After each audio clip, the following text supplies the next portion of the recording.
এখানে অনেকেই একটা কথা বলার চেষ্টা করে যে নারীদের জন্য আলাদা কোনো দিবস প্রয়োজন নাই, কিন্তু আমি মনে করি যে দিবস প্রয়োজন আছে। আছে ততদিন পর্যন্ত যে আমার প্রতি, আমাদের প্রতি হওয়া অবিচার যেগুলো, সেগুলো একদিন আমরা সবাই মিলে চিৎকার করে বলবার জন্য আমাদের একটা দিবস প্রয়োজন। কারণ প্রত্যেকদিন আপনারা এত ক্যামেরা, এত ফুটেজ নিয়ে, এত অ্যাটেনশন নিয়ে আমাদের কথা শুনতে আসেন না, সুতরাং একটা দিবস আসলে প্রয়োজন। আপনাদের সকলকে নারী দিবসের শুভেচ্ছা এবং জাতীয় নাগরিক পার্টির পক্ষ থেকে অসংখ্য শুভেচ্ছা।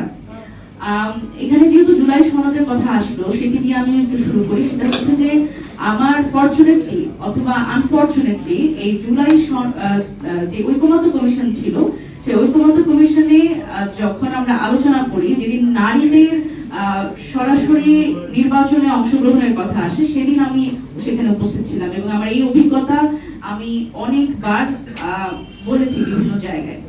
তো সেই অভিজ্ঞতাটা খুবই ভালো ছিল না, খুবই খারাপ ছিল। সেটা হচ্ছে যে পাঞ্জাবের জগতে একটি বিশ্বস্ত নাম শাবাব এথনিক ওয়্যার।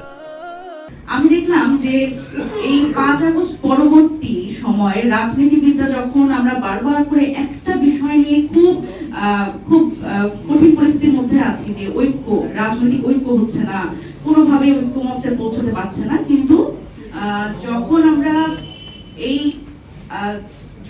জুলাই সনদ নিয়ে বা আমরা যখন ঐকমত্য কমিশনে কথা বললাম এবং সেদিন যখন আসলে এই নারী বিষয় নিয়ে কথা হলো, সেদিন আমি রাজনৈতিক দলগুলোর মধ্যে একটা ঐক্য দেখতে পেয়েছি।